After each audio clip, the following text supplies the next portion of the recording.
was that of Chris Bass, a frequent guest, the host of our segment, the Boom Shakalaka, and his daughter with him.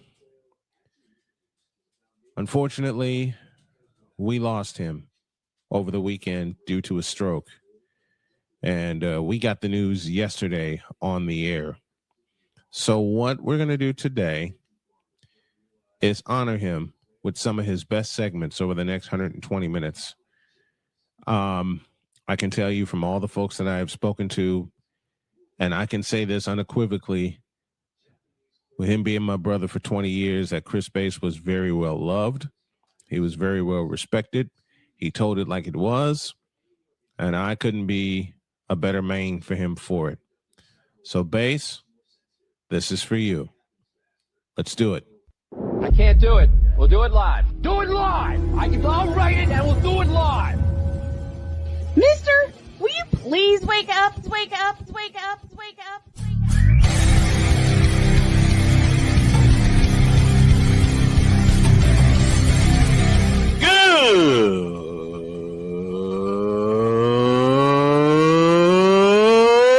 Good morning!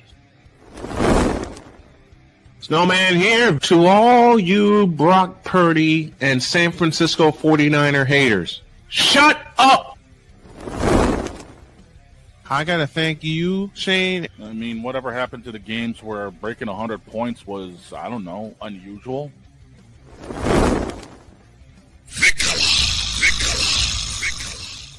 There was one word to sum up the All-Star weekend. Trays. Cause we take this job so serious. Splash Brothers, yes. Ray Allen, replace him with Steve Kerr. Reggie Miller, yeah.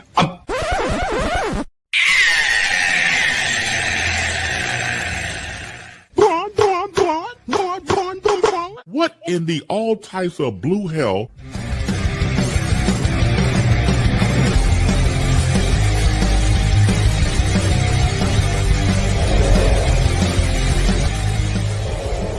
And welcome to the first edition of Catching Up.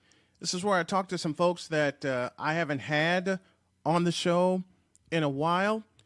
And this gentleman I met in 2006. We did a wonderful show together called the Big Sports Show. And since day one, this man has made me do nothing but laugh and enjoy the good times in life. Please welcome radio host extraordinaire, Mr. Chris Bass, and he joins me right now. Good morning, man. Good morning, man. How you doing? It's so good to hear your voice and be with you. Oh man, I love you, and thanks for coming on with me this morning, man. I mean from the heart when I say you've done nothing but make me laugh and have good times, especially when we were on the air together. Well, that means a lot to me. You know, I love you more, and let me just share this with the audience out there. The thing about this gentleman that you hear right now, he is a freak of nature. Now, I don't know about him being a freak in general, it's none of my business, but from the standpoint of sports is concerned, he knows everything. And I must say this sincerely, that when we did the Big Sports Show back in 2006 on psiradio.com, you were the Big Sports Show. Let me tell you why. Because we're doing a show one time, right? And the man has so much arcane knowledge. You ever seen the movie Rain Man with Dustin Hoffman and Tom Cruise? You'll get my drift. So we talk about baseball. I'm not really versed in baseball, but I'm leaning toward his lead on this one. So he told me about an Atlanta Braves game that happened in 1977 where you still had afros and high water pants. Yep. And whoever the guy with that bat hit for, I don't know, 300 or something. Right. And Brian could break down how tall the guy was, how much he weighed, what he ate for breakfast, which was 2 tacos. It was 2 tacos, orange juice, and a cup of coffee. What kind of drawers he had on. And I'm like, that's a little bit. I was like, wait, that's a little bit too much information, a little bit minutia there. But the fact that he can pinpoint anything in that moment in time is an uncanny ability. I've always marveled at that. I still do. So, dude, as far as I was concerned, not me. I just happened to bear witness. You were the big sports show.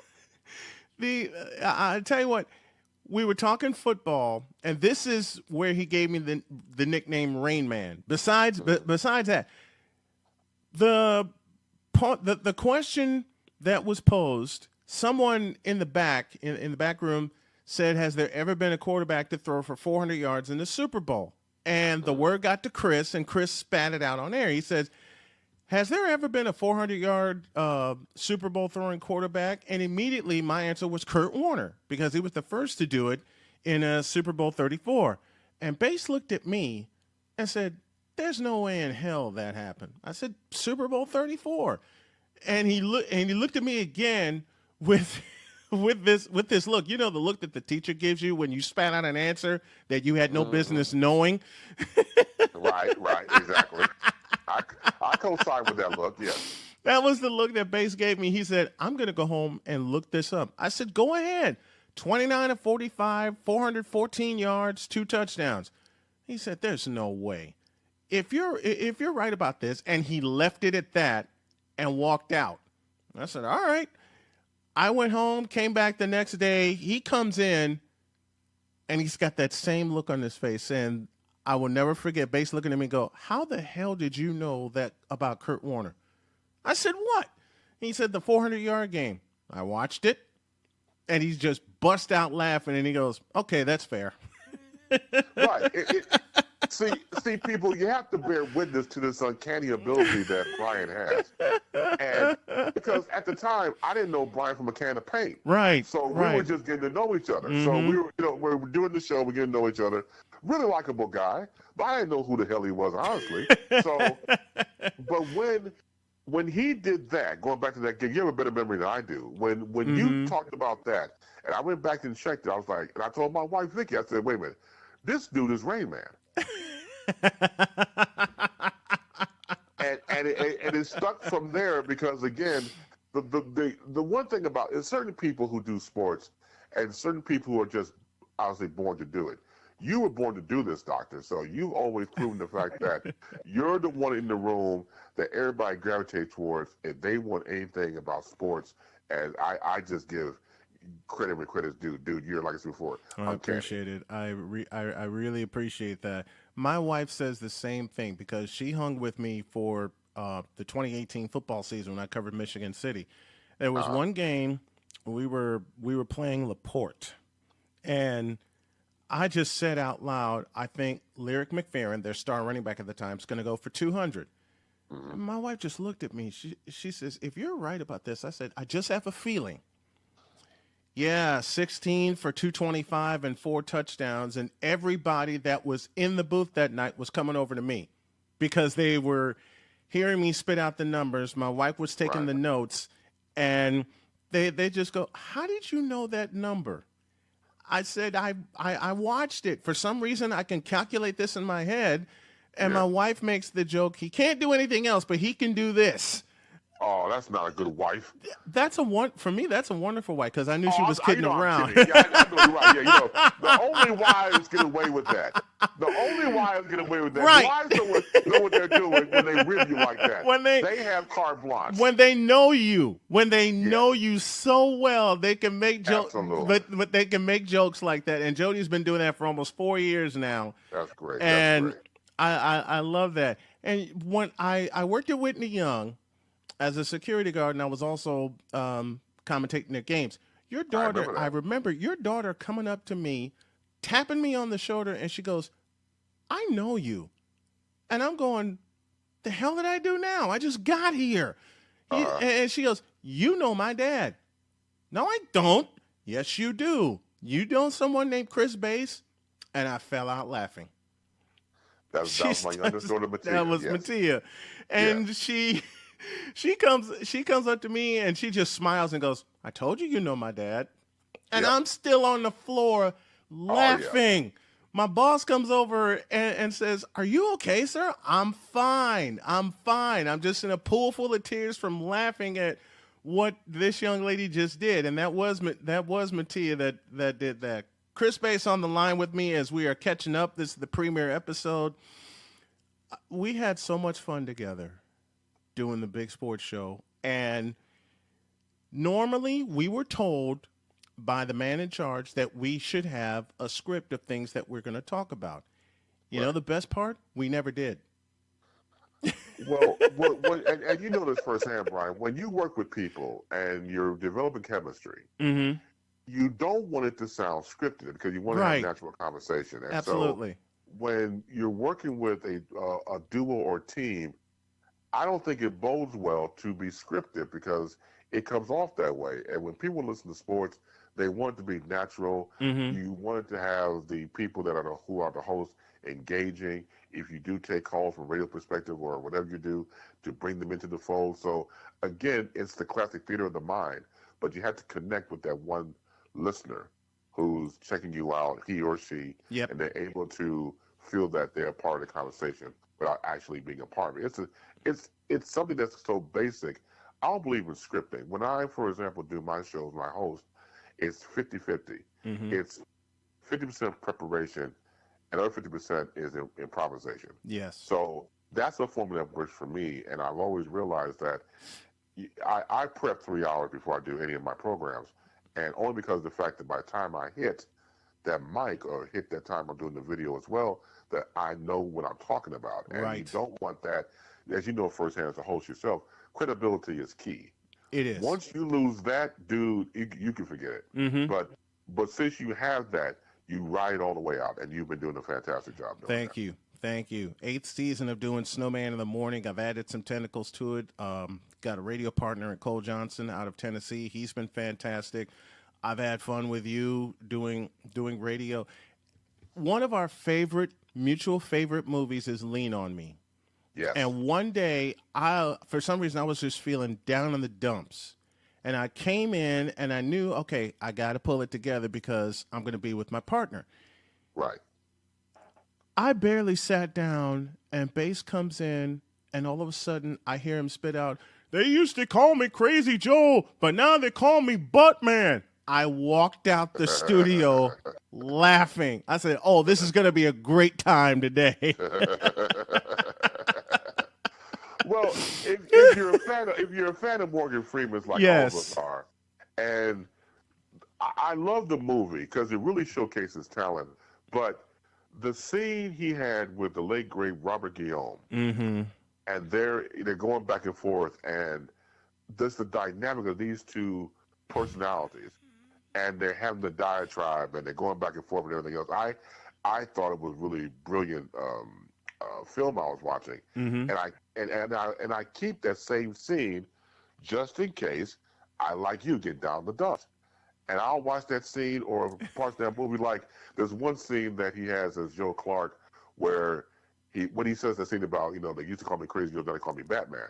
And he says it to the fire chief. Yes. And so Miss Leviathan, who played with the lady who was his vice principal, is like, "Mr. Clark, why you say that to the police, to the fire chief?" You know what he's saying right now? Black bastard can't throw me out. You know where he's saying it? Out in the parking lot. And just the fact that he delivered these, like, once he's an actor, he hits his mark. Yes. And one scene I like a lot when he gets arrested, and he's about to be arrested. They're taking him out. They got the handcuffs on him.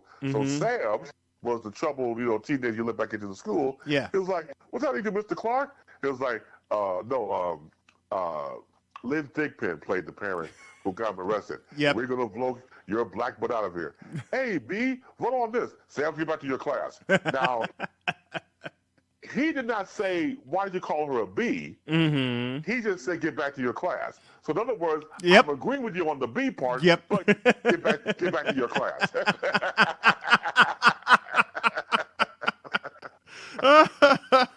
Exactly right.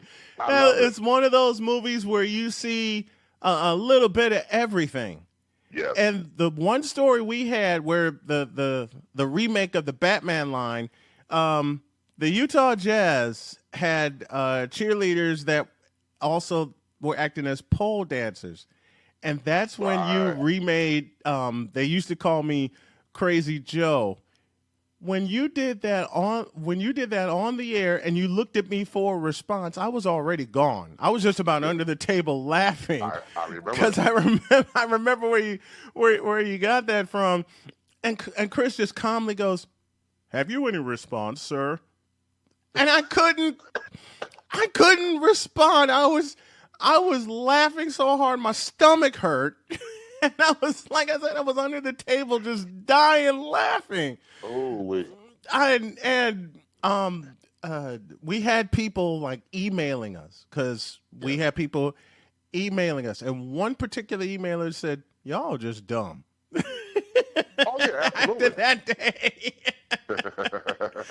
and they were just wondering, okay, what are these two going to come up with this time? Our boss was so afraid that we were just going to do something just so totally outlandish that people would be banging down the door. When you did that crazy Joe line, I thought he'd have a heart attack. Well, but as you know, Brian, you have to have spontaneity and off the cuff behavior patterns, because it goes back to what I said earlier in the conversation about you don't want to be too scripted. And right. So when you're able to go off the dome like that, as long as, look, my theory's been this: if you don't try it, there's nothing beats a failure but a try. Right. So at least try it to see what works, what doesn't work. Everybody is trying to create something, and you're in the lab, and you have plus and minuses, and you keep on doing it until you get the formula. And when you got the formula, it's the recipe for what you want to do. So that takes time. And the thing about it with certain people nowadays, I don't know if you have time, depending on who you are, or if you work for a corporate or whatever your situation is. Do they give you no time, or do they want you to hit the ground running as soon as you hit the mic? So I don't know. I think that if you take time to invest in a person, then it will pan out if you see what they can contribute. Like I remember reading an article about the late, great Johnny Carson on the Tonight Show. Yeah. His first few months, he was getting ready to quit. He was nervous. He couldn't get it together. And some people say, they tried to give him to go to Las Vegas or somewhere to relax, take a little time off and come back. I want to say probably the 6th or 7th month, he found his stride, going on into a year. So I miss the fact that certain people, certain corporations in radio in particular, don't let the talent develop. Right. And I think that's you handcuffing somebody. I don't think that's right. Yeah, it is. It's not right. It's not right. That's why I did. That's why I started Snowman in the Morning on my own, because when I was at Chicago State, it just felt like more and more I kept getting handcuffed. And even though I had a 2-hour show, I had too many people on the air with me. And I was the one that was supposed to put the show together. And I learned most of this on the dead fly. So there was there was still a lot for me to learn when I did that sports show at Chicago State for 9 years. But when I started Snowman in the Morning in 2013, it didn't take long to get my particular formula, but had to, like you said, you're in the lab and you've got to tweak it. You've got to continue to tweak it and make sure that it's as close to perfect as possible. And I'll leave the folks with this. Remember, there are two things. One, the Christmas party episode. Oh, when you had the Salt Bastard holiday party. Yes, that was the first one. Yes. That was I remember it well. The Salt Bastard holiday party. The word started circulating with everybody. This is going to happen. And everybody was happy about it. I know I certainly was. But when it became official, I just started laughing and walking out toward my car going, oh, no, this is going to be legendary. And when you told the story about the Salt Bastard, I added something and gave him a voice. I gave the Salt Bastard a voice because I left you a voicemail about it, and it's been off the chain ever since. I've always been in the mindset that, and for the people who know, I do this holiday show around Christmas time called the Chris-based Salt Bastard Holiday Party. So when I was a mere youth, when I used to shovel snow here in Chicago, winter cold, you can chatter so hard you hear your ancestors inside your head. Yes. It's just that cold. Mhm. So I'm shoveling snow, and I'm about maybe, I say, between 8 and 10 years old. And so I shovel up. So the cold hits my nether regions. I got to use the bathroom. So I had to excuse myself. Everything is cleared off. Yep. Only thing missing was putting the rock salt down so nobody would slip and fall from the ice melting. Mhm. So I go to the bathroom, come back out. Somebody steals my gallon pail of rock salt.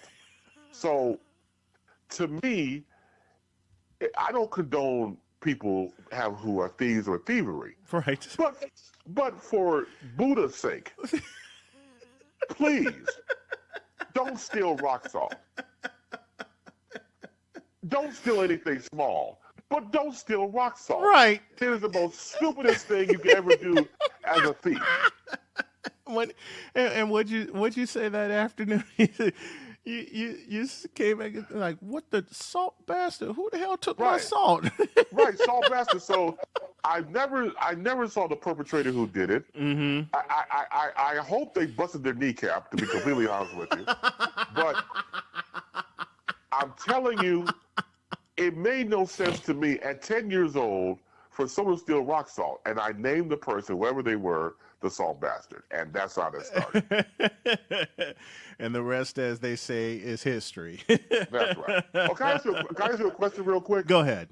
Okay, as a broadcaster of sports, obviously, what's your take on ESPN's Screaming A. Smith?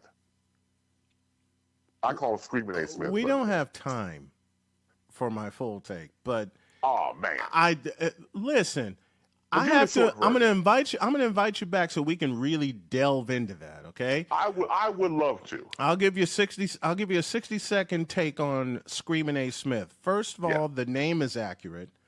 Second of all, I don't like his journalism, but I don't fault his work ethic. Right. And third of all, and I've made this very, very clear on the show, he's being fed dirty money. Ooh, yeah. Please invite me back. So I would love to get your take on that. He's being fed dirty money. We're gonna do this, and the next time I have you on, this is the subject we're gonna talk about. He's being fed a lot of dirty money. And why do I like say that. he's being fed a lot of dirty money? What's the network involved? ESPN, He had a radio show on that network 3 separate times, and He all sucked 3 at radio. times, yes, and all 3 times they yanked it from him. They sure did. They yanked it from him, and Because he can't do radio. right, he can't. He's better with television, but they're stretching him too thin. I'll leave it there because Like there's that. a lot more for us to dive into when it comes to Screaming A.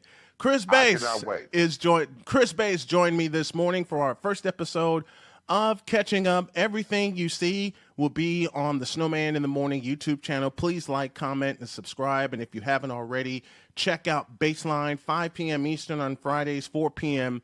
Central Time from my hometown of Chicago. Thank you, Chris. I love you, and I can't wait to have you back. Thank you, brother, for having me on here. I love you more. Can't wait to return. And now, the transporter to Hades, the reformer of hooker whores, and the bronze god, the one, the only, the legendary Chris Bay.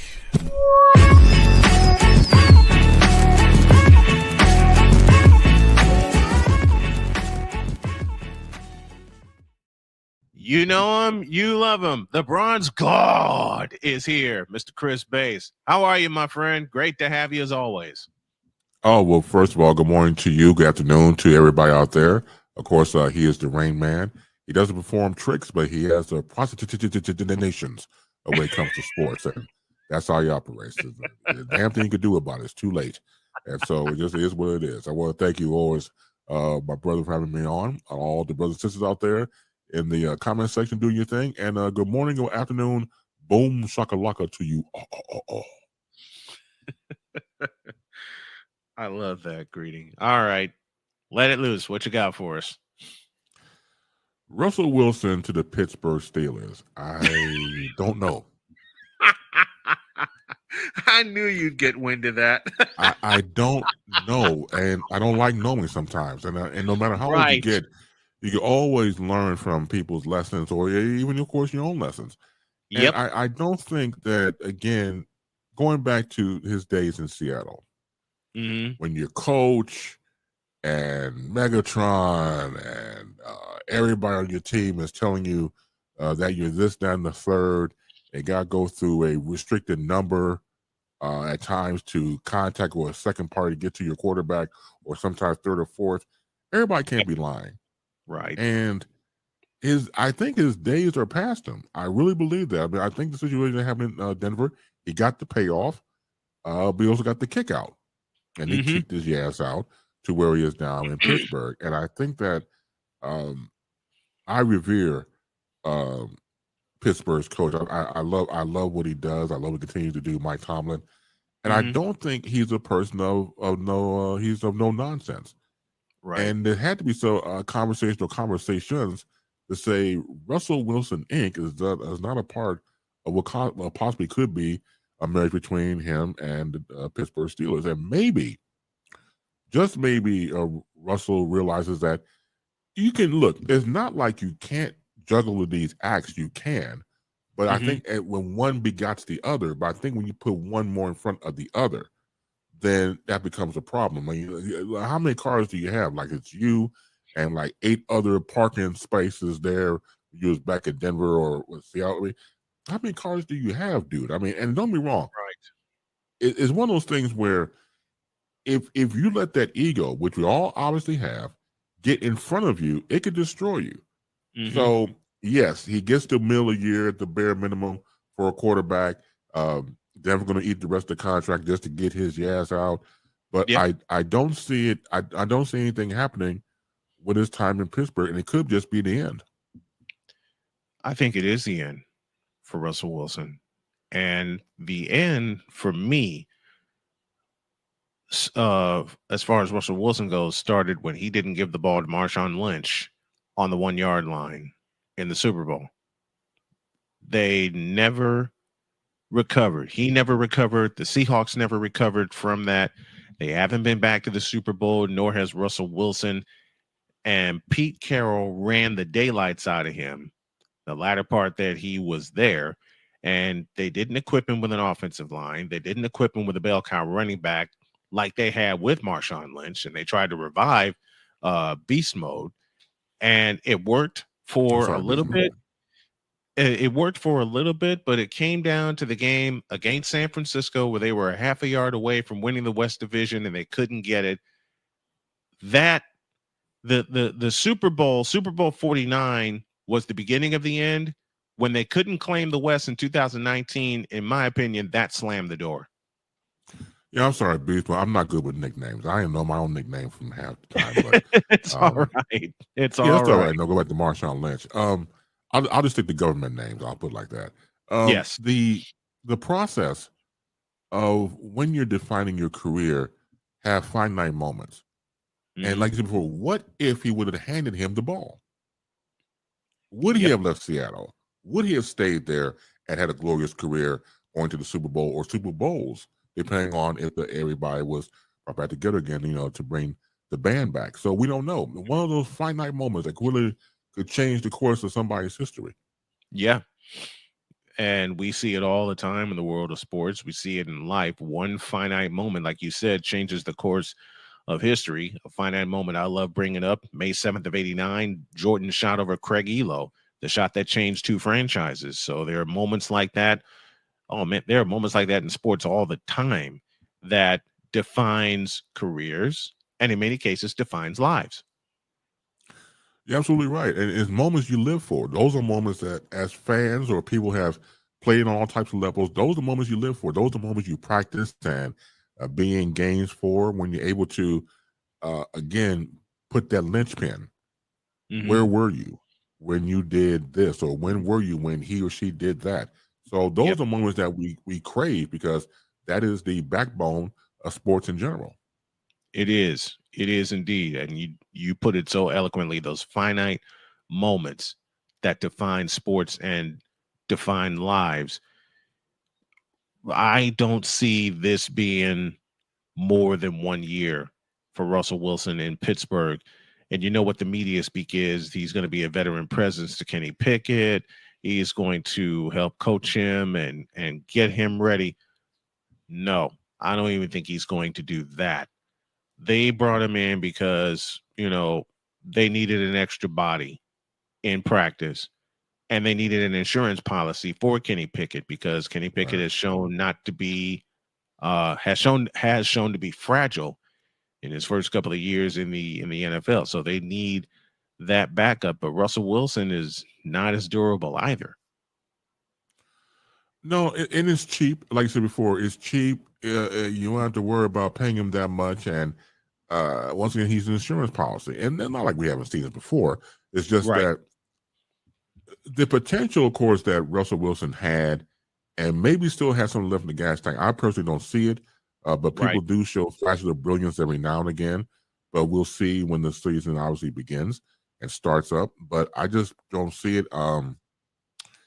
It would have been nice for me as a suffering Bears fan to have seen the Bears do the right thing by Justin Fields. If Justin would have went, for example, to Pittsburgh. When that was hitting, when that room was going on, I was like all for it. I mean, that would have been great because imagine him and Mike Tomlin. It would have been perfect. Right. It would have been perfect. But again, all lay plans of mice and men sometimes. So this is what happens, what you get.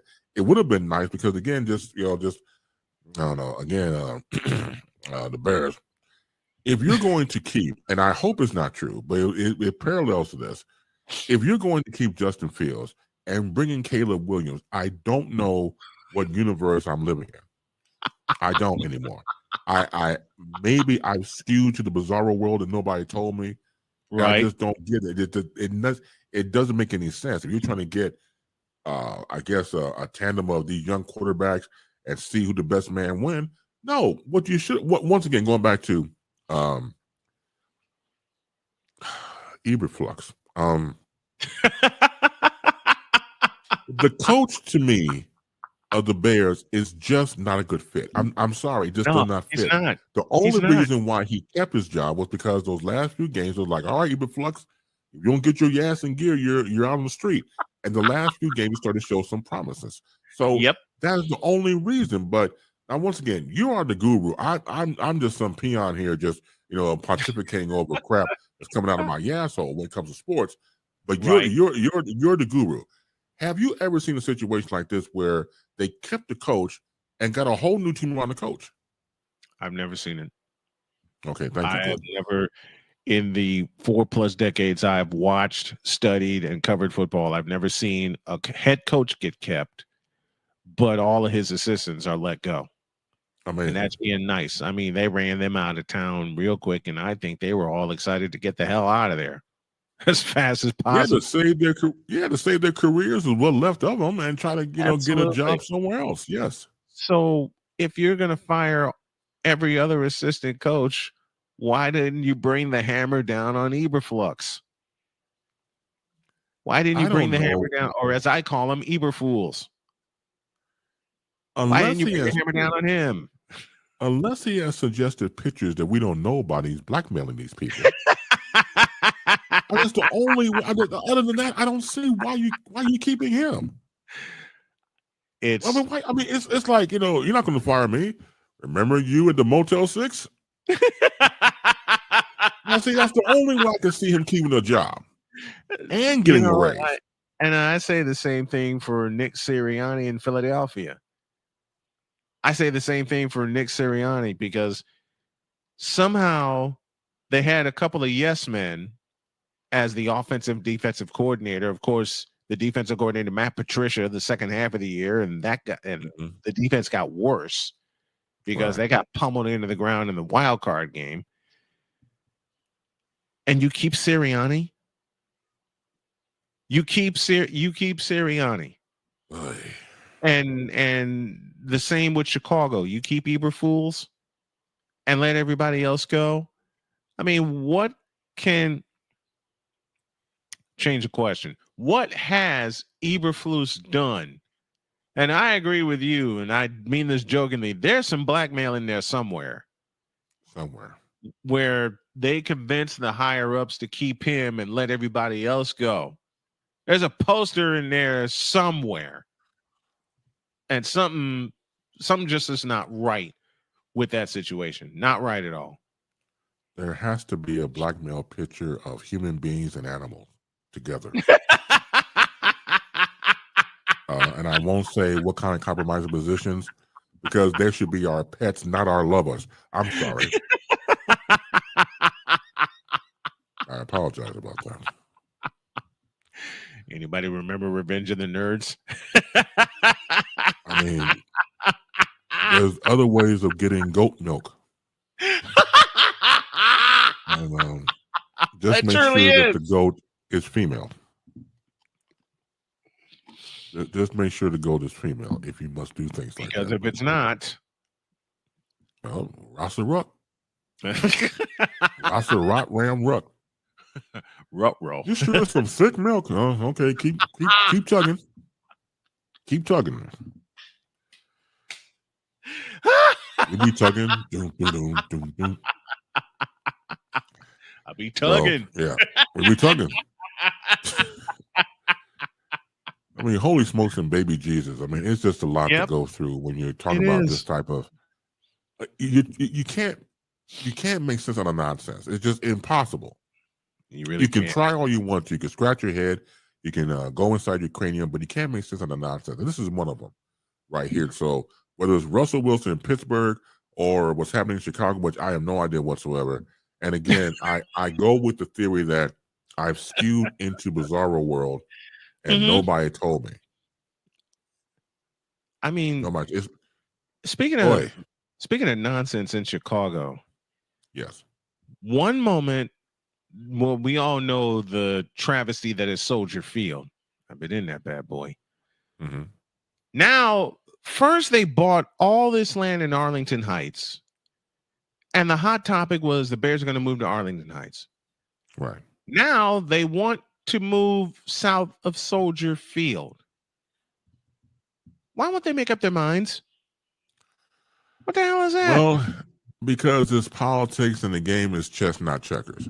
Yes. And that's the thing about it. When you're talking about a historic place like Soldier Field, but you've outgrown the times. The times have outgrown you. As we talked about this before, the smallest venue in the NFL, and it's hard to compete. The property out at Arlington Heights was fantastic. Yeah. I mean, to be completely transparent with you, with what they were trying to do, and plus, everybody knows now that Soldier Field does it, but once again, just putting more gas in the seats. So if you were able to create a new stadium out there in Arlington Heights, look how many, you can, of course, go into stores, go into, of course, concerts and things like that. There's a lot of revenue to be made, which is what these other super places are doing. Yeah. Whether it's Jerry's World out there in Texas or Las Vegas or anywhere else, they become more than just your average place to play. It's become multi-entertainment. So you got to keep up with the times. You got to keep up with your competition. But now they're saying they want to move it south. To me, South's always been the answer. Yep. But let's call it what it is real quick. The reason why at the time was because they didn't want to be in a neighborhood with black and brown people. And you hate to go there. That's it. You hate to go there, but racism is what it is. So they did not want to move Soldier Field south of the lakefront to where black and brown people reside. And they didn't want to do it. It would be great for the neighborhood. It would change its complexity, more jobs, and everything else. It's not like let a certain people of a certain ilk come in there and try to take over. No, it's not going to happen. The mass security and money going into that, of course, it would never happen. But it's the location. And that's the reason why.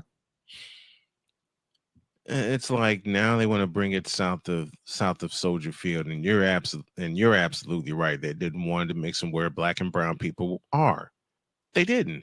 That's why they kept it on the lakefront. And that's why the prices are so out of control. And they're going to continue to be out of control. And now the other thing is they want a domed stadium south of Soldier Field so they can host a Super Bowl. What? It's a little bit too late. Again, the smallest venue, as we say before in this program and others, in the NFL. Second of all, if you've been to Chicago, of course, you've been to Soldier Field and everything else. When you drive by it on Lakeshore Drive, now called the Sabo Drive, I've always called it the mothership. It looked like the mothership landed in Soldier Field and then it just stayed there forever. It did. It did. I mean, the only thing missing was Parliament, Funkadelic, and George Clinton. That's it. That's the only thing that was the only thing that was missing, because when the mothership landed at Soldier Field in 2003, well, for one, I really wasn't impressed when they unveiled it. Second, it took the full season, because remember the 2002 season, the Bears spent that in Champaign, playing at the University of Illinois. Right. And then this thing popped up. And this is after they had a grand departure, after they lost to Philadelphia in a playoff game. They had this grand departure saying goodbye to Soldier Field. And then that popped up. Now, I've been in the new configuration for Soldier Field for high school games and college games. My question remains the same. What the hell happened? Well, somebody dropped many balls on that one. It's an eyesore. And once again, I love Parliament. I'm a funkadelic person. I'm a funkster before I do anything else. But it looks like the Mothership Connection landed in Soldier Field, which is like, okay, it doesn't fit. It doesn't look right. It looks like it's out of place. The Mothership Connection should have left after it landed, but it stayed. Yeah. It doesn't look right at all. And the city owns Soldier Field. The Bears don't. And that's why the Bears are suffering right now. And you've said a few times on this program, the smallest stadium in the NFL is Soldier Field. It barely holds 61,000 people. Meanwhile, every other stadium holds at least 70. That's why places like US Bank Stadium, Levi's Stadium, Jerry World are getting Super Bowls. Hell, the Superdome is still getting Super Bowls. They're playing the Super Bowl in New Orleans next February. The Superdome, as much damage as it suffered in 2005, they rebuilt that thing, made it stronger. They added more seats. They added more entities. It's one of the oldest stadiums in the NFL, and yet, as time has shown, it's one of the more durable stadiums. And New Orleans still gets Super Bowls because you can play it in the Superdome. You gotta keep up. If you don't keep up, get left behind. And that's speaking what's happening of with the Bears, go ahead. Yeah, and they're going to continue to get left behind. Speaking of which, DeAndre Swift has signed a deal with the Bears, and Victor and I talked about this earlier in the show. Man, it's good that they finally got a bell cow running back after they stupidly let David Montgomery go. The question is, what is Eberflus going to do with him? Because you saw it in Philadelphia. For those of you saw it in Philadelphia. They didn't use DeAndre Swift properly, even though he had a 1,000-yard rushing season. Man, he should have been closer to Christian McCaffrey's 1,400-yard season than what he ended up with. And he should have been used the way he needed to be used. Now he's in Chicago. The Bear fans that I've talked to are modern day Bear fans, and they are getting so excited because they have DeAndre Swift and Justin Fields. But what they don't realize that the problem is the head coach. The head coach is still there. They got a new offensive coordinator and everything. Are they going to use DeAndre Swift the way that they need to use DeAndre Swift? That's the question. I don't care anymore. I try. Baby Jesus. I try. I mean, God knows I do, but it gets to the point nothing makes sense. Real quick, talk about Bizarro World. I want to get this story because I'm going to read it verbatim because I want to make sure I don't leave anything out. Okay. All right. So 3-time NBA Defensive Player of the Year Rudy Gobert has been fined $100,000 after he appeared to make a money gesture towards the officiating during the Minnesota Timberwolves' 113-104 overtime loss to Cleveland on Friday. In an official release on Sunday, the NBA stated that the Timberwolves center had been fined for directing an inappropriate and unprofessional gesture toward a game official and publicly criticizing the officiating. All right. I got that out the way. Okay. Now this is what he did, right? Yeah. Okay. Where I come from, I'm other people on planet Earth. Where I come from, there's other fingers and digits to use to offend people. I will not do it because I love your audience. Yep. And it's a family show. Yep. When it comes to family, I will not. But you know what finger I'm talking about. Oh, yeah. Know it well. Oh, All right. yeah. Now, I can once again, Bizarro world, I can understand that if he used that finger right to the officiating, mm-hmm. I won't get upset because it means something. It doesn't mean number one. We know that by now. It really doesn't. Else. Nope. But you doing this offends you. How can I mean I get it to a degree. This offends you. First of all, when it comes to the NBA of referees, there's a line in the movie Malcolm X, going back to Denzel Washington playing, of course, the lead role. Mm-hmm. And after Brother Johnson was beat up by white cops and sent to the hospital and got medical care, the FOI, the Fruit of Islam, the Security of Islam, Nation of Islam, was standing out in front of the hospital. When Malcolm X comes out, talks to the doctor, talks to the white cop says, let's disperse this mob. Malcolm X does a gesture like this, and the crowd, FOI, Fruit of Islam, disbands. And then he says, it's too much power for one man to have. It's too much power for men and women who are officiating in NBA games to have. They're not God, last I checked. And you can't say anything against them, which makes if they were perfect, then why do we have, going back to remote control? Mm-hmm. If they were so perfect, we wouldn't have that device there. Right. They're human. I remember Phil Jackson, who played for the Bulls. That time he came to the presser, got his checkbook. All right, let me sign this check right now. I'm about to go in on these referees. Yep, he did. It's one, and he did, right? And he signed the check because they were going to find him. He was like, okay, let me get out of the way. And he knew they were going to find him. Exactly. So if we come down to this being offensive, then you need to get your act straight. A lot of referees make mistakes. I hate to tell you this, but you make mistakes. And don't get pissy about it when someone calls you out on it. There have been so many times I've seen players over the years I've watched basketball call out referees, and the referees just turn a blind eye and deaf ear to it. Now you're so sensitive that when someone does this, you slap a fine on them. Okay, let me pose this question: why haven't you done it? Why haven't you slapped a fine on LeBron? Why haven't you slapped a fine on Stephen Curry? They've made that signal. There are plenty of other players who made that signal, but you want to do it to Rudy Gobert? How butthurt are you to slap that fine on Rudy Gobert for making that gesture?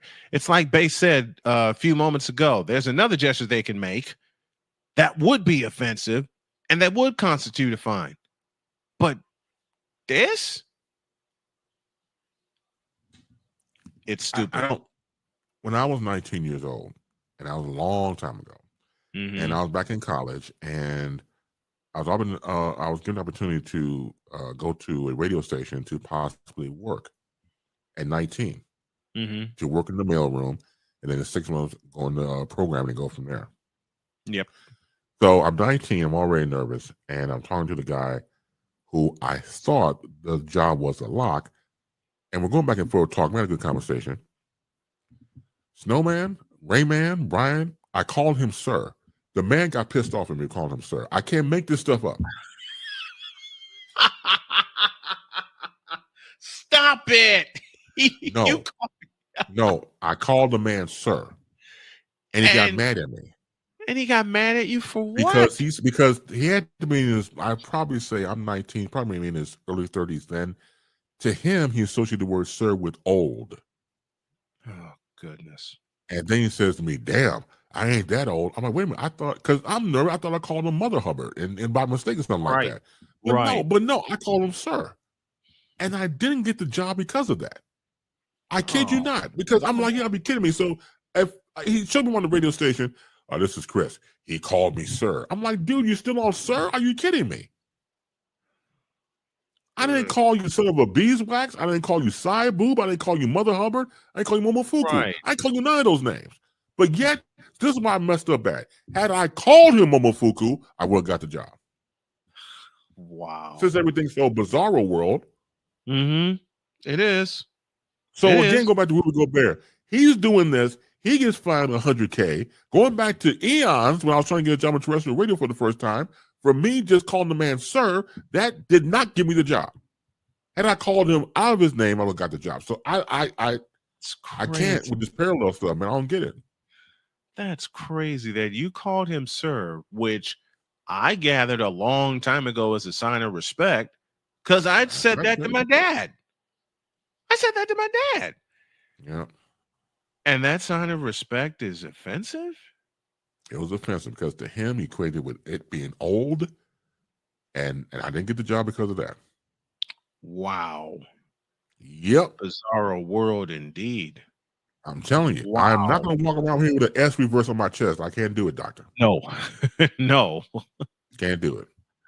That's wild that you gave him, well, it's basically a term of endearment amongst men. You calling him sir, a sign of respect, and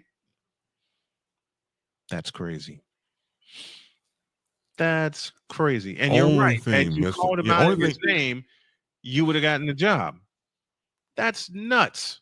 Wow. The only thing missing from that situation was him wearing his monogram straitjacket. Mm-hmm. Yeah, because that's insane. Wow. That's crazy.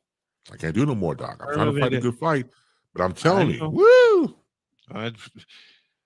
Listen, many times you and I both wanted to deal out some knuckle sandwiches.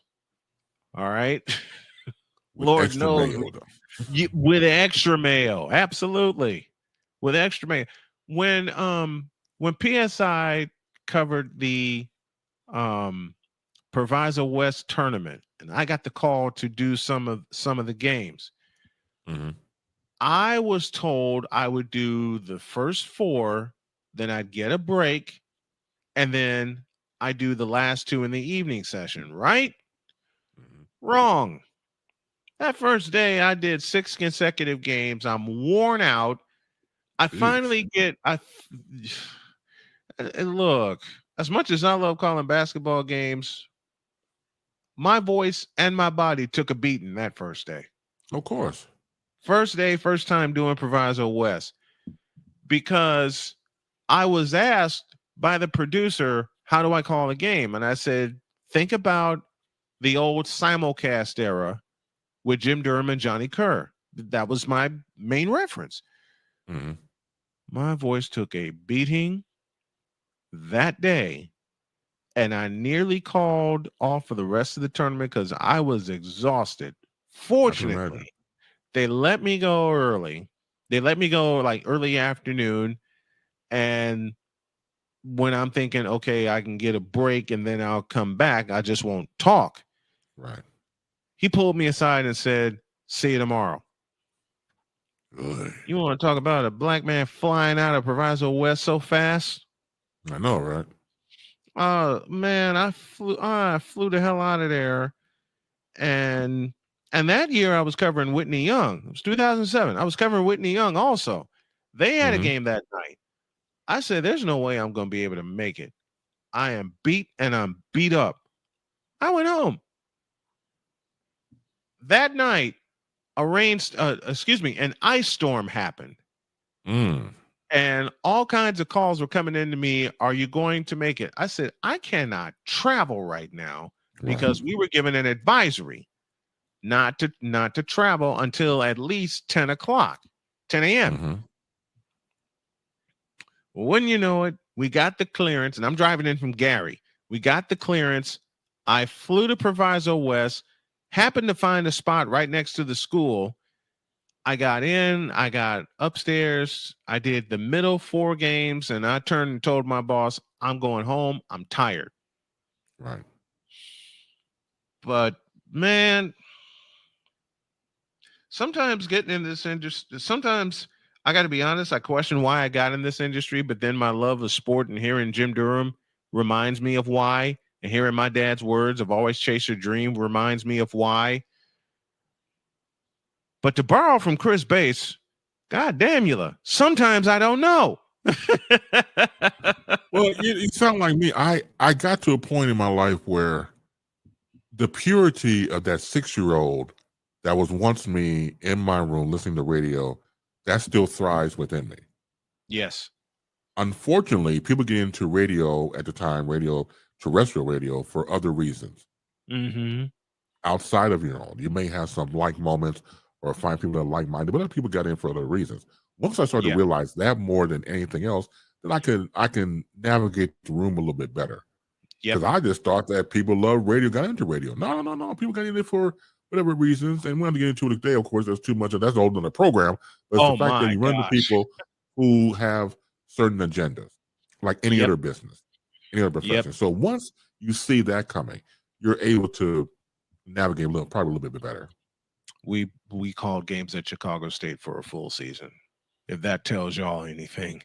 And we got to go. Chris Bates joining us as he does every single Friday. And boy, some of the reasons people get into radio, one of these days we're going to get into that. But I love you, brother. Thank you so much for coming on this morning. As always, it's been a thrill and a pleasure. Thank you. Let me be myself again. And I can people let me be myself around other people, but you do, and I don't take it for granted. Thanks again, my man, and have a fantastic weekend. Thank you. Thank you very much. Thank you, Chris. Y'all know the Friday show is not complete without the bronze god himself, the legendary Chris Bates, longtime radio host and the host of Baseline, which you can watch every Saturday on YouTube. Good morning, my brother. It's great to have you with us. Good morning, Rain Man. Of course, good morning to you. Of course, good morning to Cole. Of course, shout out to Wise All and everybody in the comment section there. Good morning, good afternoon, boom shakalaka to you. Well, I had a little four-legged critter join me. This is my little kitten Winnie, but she's the leader of the pack of the three that we have in the house. I'm gonna have, and she just won't let go. She just says, "Daddy's here. I'm gonna climb on his lap." All right, you gotta get down, Winnie. Gotta get down, Winnie. Well, all my pets do that. Winnie, Binks, and Pumpkin, all my cats, and of course Lucy. People have seen me with Lucy on air before. Lucy's my little terrier. What you got for us on this Friday? Well, as we've seen in the news, we've seen on television, social media, stomping the basketball courts, prompted from the Duke Wake Forest game. Mm-hmm. And I remember watching the footage over and over again, like most people have. And the one thing that came to mind, Rain Man, was the fact that we're living in strange days. Mm-hmm. And a lot of people don't want to see people happy. And even though we're way past 9/11, post 9/11, it still doesn't mean there could be terrorist acts. Mm-hmm. And the first thing came to mind was, what if something else happened besides the storming of the court? Right. And you just have evil people out there who want to see the world burn, unfortunately. So it has to be addressed. I completely agree with the coaches come forward, have said that there's something need to be done about that. Need to be more security. Even going back in January with Caden Clark, Iowa's czar, she's out there having a good time. All of a sudden, this random unidentified woman with her cell phone, not even to pay attention to Clark, runs into her at full speed and didn't have the decency to go back to see if she was all right. Right. Laying there on the court. So what we're looking at these frenzy situations, which we completely understand as fans, as I said before, there's a crossing the line of being a fanatic. And when these things happen, now it's about everything online. Everybody has a phone, obviously. Everybody wants every 15 minutes or more of fame, and they want to get content out there, so they do that. And then, but at what cost do you do that from? What are costs? Much cost you to put into when everybody is storming the court, where anything can happen?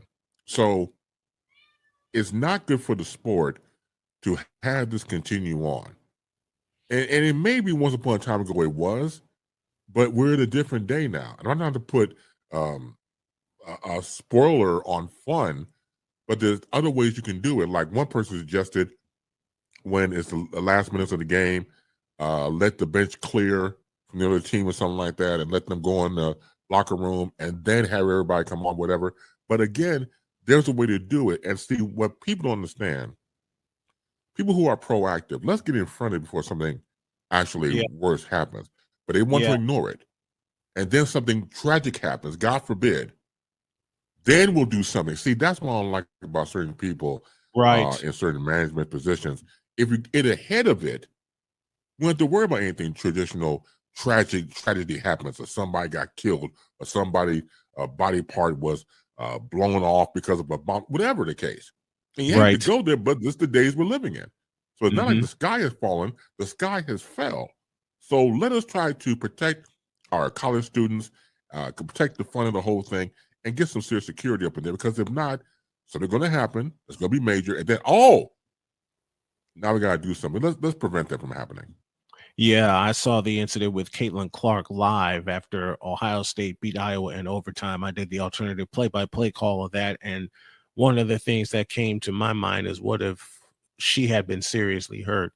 Because she's the face of women's college basketball right now, she and Angel Reese. And then, of course, Wake Forest happened, running over the Duke basketball star. You know, the sport where it really scares me, where field storming can happen, is college football. What if one of the stars of college football gets severely hurt? Severely hurt. And like you said, we want to be preventive and not have to take drastic action after someone has been seriously injured or fatally injured. We want to get to that point. We want to get in front of this, like you said, before it gets to that point. And I'm afraid of it getting to that point. I hope that the powers that be for the NCAA, for example, listen. And I understand that it could be falling on deaf ears, as long as they get the money at the gate, as long as they get their pockets full, as long as they live in secluded areas, and have the the wife and the 2.5 kids and 1.5 dog and a missus on the side, a side piece. As long as nobody's bothering them, then everybody else be damned. That's the sad thing about it when it falls on deaf ears or something like that, because again, you want to protect everybody involved. I'm sure they feel the same way if it was them that was being trampled over on the field or court, or a family member or somebody they didn't know. Then they take it personally. You should take it personally now. Right now. Don't wait. Right now. But see, that's the problem with certain people. And I hope they do something immediately, because again, you said before, March Madness coming up. Right around the corner. And it's right here, as a matter of fact, starting in March. So who's to say that there's some knucklehead out there that wants to make a statement in the name of whoever, and because they saw what they saw on television, they want to outdo that? Because now they can say, because of creating chaos, I could create more chaos within that. It just something needs to be done, just point blank. It needs to be done. And as you said, March Madness is here. Selection Sunday is a couple weeks from now. It's March 17th. And of course, the goal is the Final Four. And with the crowds being as big as they are at the venues that they are at this year, it's at State Farm Stadium in Glendale, Arizona, just outside of Phoenix. What if some people storm the court after the national championship in Phoenix? It's supposed to be a time for the players to celebrate. Well, the fans can celebrate, but you can celebrate minus the players. You can celebrate in the stands with your friends that are there at State Farm Stadium in Phoenix. It's the second time it's being held in Phoenix, but you got to get in front of this now before some idiot, like you said, storms the court in Phoenix, Arizona. And of course, there are going to be 70,000 people in Phoenix, and they're going to be so excited and say, hey, if they can storm the court, we can storm the court too. You can't storm the court in Phoenix, Arizona. It would be an impossibility to contain. There's a special that's coming on Hulu, for example. First of all, we shouldn't live in fear. Right. But unfortunately, some of us do, and rightfully so. For example, once again, going back to Hulu, Death in the Dorms 2. I didn't know there was a part 1, let alone 2. That's airing on Hulu. Right. So mind you, now, combined with all this, and you're living on campus, you're dealing with all these, try to stay alive day to day, and you can't even go out and have a good time, so watching a basketball game, football game, without some knucklehead come out there and doing the most. And so I wonder again with certain college students, what's it like living on a campus these days in the world we're living in now? And once again, you think about your own life, got your studies, got your finals and midterms, and everything else. So you're doing your thing as a student should. But at the same time, you cannot ignore the world around you. We've seen, unfortunately, what happened with deaths on college campuses, going back to the Hulu special I just mentioned, and it's there, but at the same time, you don't want it to overtake your life. Right. But be aware of your surroundings. So, what's more precious? To get the check from the student and their parents or whoever's paying for college tuition, or the safety of the student, him or herself or themselves? Which is more important? You would think the safety of the students and the state safety of the student body would be more important than getting that check, because what good would getting that check do, and you don't have the safety of the students in mind? Exactly. So here's a story I brought up, I talked about earlier in the show. Kevin Garnett said something that I had thought of, and now I feel it's being confirmed. And that's LeBron James on enhancers, on performance enhancers. Because Kevin Garnett said, I played the clip earlier, he's on that new Balco juice. Anyone who is familiar with the case of Barry Bonds knows who and what Balco is. Now, has there been proof? No. But you can tell they're trying to sweep it under the rug as the national media is covering it up with their silence. They're not going to do their due diligence. I can guarantee you they're not going to do their due diligence. Of course, we know the four-letter network's not going to do their due diligence. Neither is Fox or CBS or anybody like that. And this story is going to get swept under the rug, which brings this question to mind, sir. What if some proof is found that he has been taking enhancers, that he has been involved with Balco? Because remember, this case came up once, and within a week they swept it under the rug. Well, you can always pay off anybody. You can always pay off anybody to keep a story quiet and pressure people. And a lot's at stake when you go after someone like LeBron James and saying that he's juicing. Once again, you better have your facts, because there's about to be one.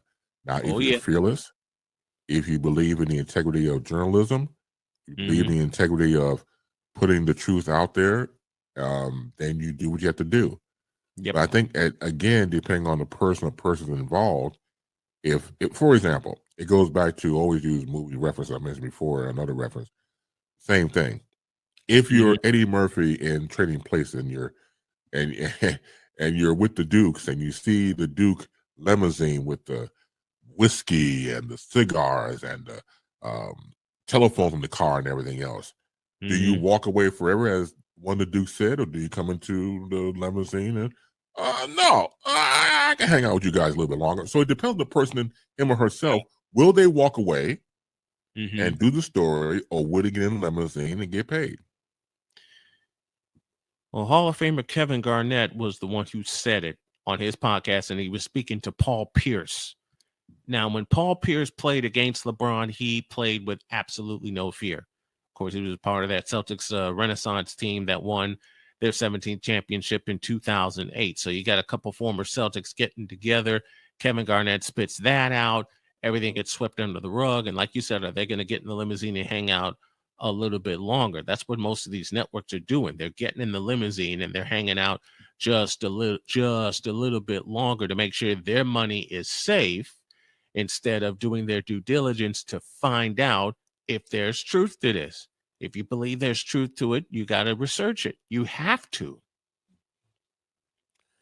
Well, see, again, when you learn from the past, like you go back to say, this is probably, once again, people can Google it, going back to a former president named Richard Nixon and what he went through, the investigation of Watergate tapes, the brilliance of the reporters whose lives were threatened, who stood on the democracy of the truth and what the truth should be about.